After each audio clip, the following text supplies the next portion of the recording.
Hi, it's Luke. Again, we're looking at startup and spin-out companies.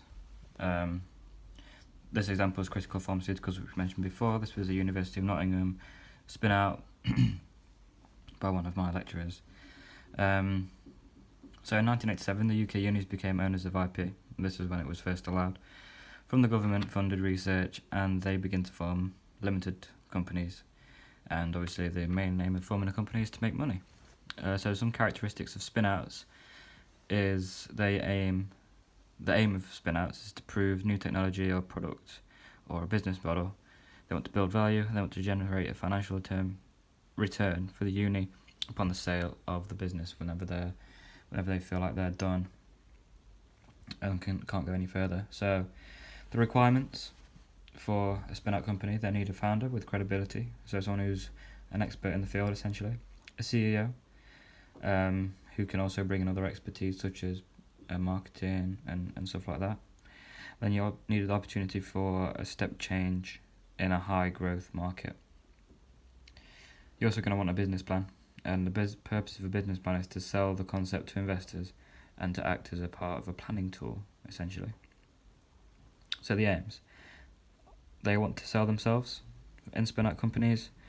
They need a strategy for that. They want to demonstrate the credibility of the product that they've made, and they want to educate the reader in one of these patent application things, essentially. So normally in a patent there's a contents which will vary upon the market needs. There'll be a statement on the capability and reward. There'll be the current status and future plans. There will be an executive summary, which is a one-page at the start, kind of like an abstract of what it does and how it works. There's also a thing called an elevator pitch, which is a 30-second pitch to a company, which just gives a 30-second, obviously, summary of what you're planning on doing. And then there's like something that states and justifies the resources that are needed. So an example: you're going to need unique selling points, you're going to need technology, you want a commercialization strategy, like a sales force, and how we're going to take it forward. Have we got any partners that we're going to be selling this on to? You're going to want management and staffing, financial needs, so you're going to have to manage the risks and you need to see the projected return. And then also there's the ownership, and that'll determine the equity of who gets what, essentially. So the financial model, there's going to be spending, which is obviously equipment, services, patents, insurance, staff, like contracts and stuff like that. Then there's going to be the income, which is the revenue from sales and from investors. Investors could be a whole host of things. They could be founders of the company, like such as yourself if you were an owner or a founder of the company. They could be from family, universities, employers, the bank or the government, or small business research institutes. There's a lot of places where you can get money from, and these will want a stake in the company in return for the cash that they're going to be investing. Maybe that's 5% on whatever profits you return. I don't know. Maybe it'll be more. And they can provide management support there as well. That's just an optional benefit. So what do investors look for? They look for a good team. They look for a good product, the market that the product's in, the potential that it can grow, the amount of cash generation, and the exit strategy once the game's over, essentially. So this is an equity calculation.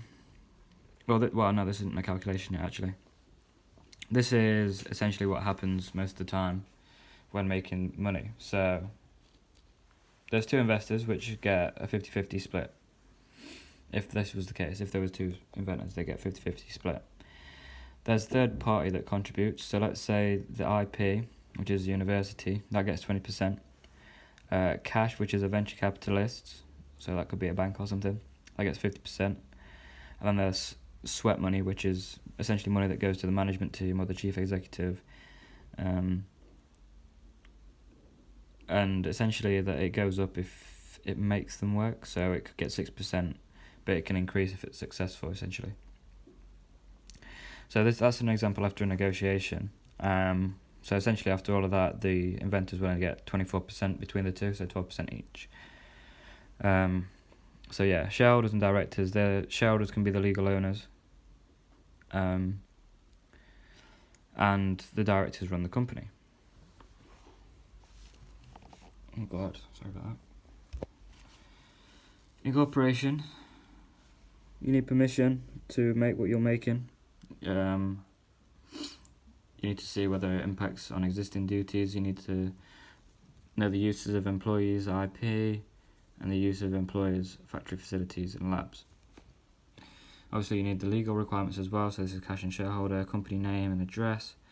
You need directors and secretary.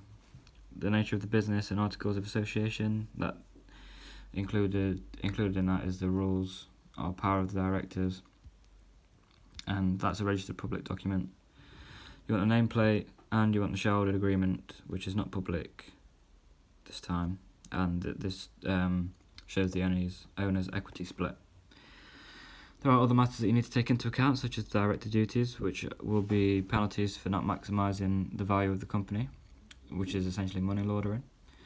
You need to look out for the premises and equipment. You need a contract for artwork. You need to rent or buy the place. There's incubators or whatever you need for the place. There's obviously the financial and legal side to that as well as admin support.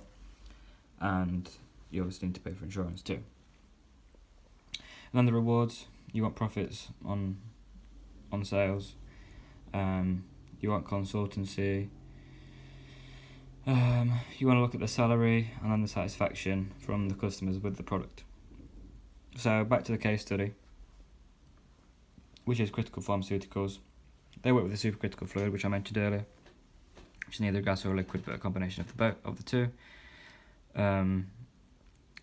Melting polymers at 37 degrees with CO2 was what essentially the supercritical fluid did. It can mix drugs into polymers when melted, and use a stirrer to make the particles with the drug to inject into patients, which leads to fast bone repair.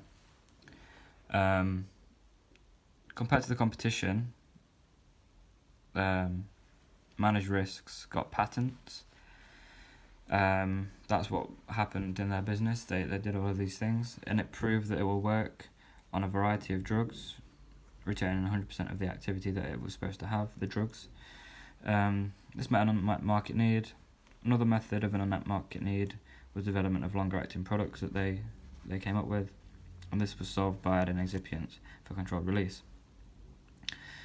And finally, another one is injectable sustained relays, which make small particles in order to use smaller needles.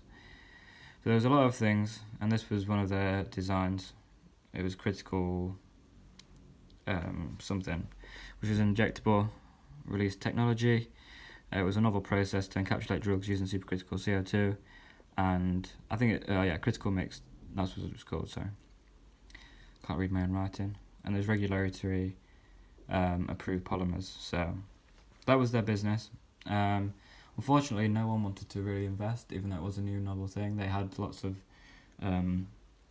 people saying that it was a good idea, blah blah blah, etc., but that no one wanted to really invest. So only 1 in 10 spin-out companies do actually succeed. Now, supercritical pharmaceuticals did actually succeed for a little while, but then had to close down. But it does give a good commercial experience for employees, and it can further their careers. And that's the end of this lecture for spin-out companies.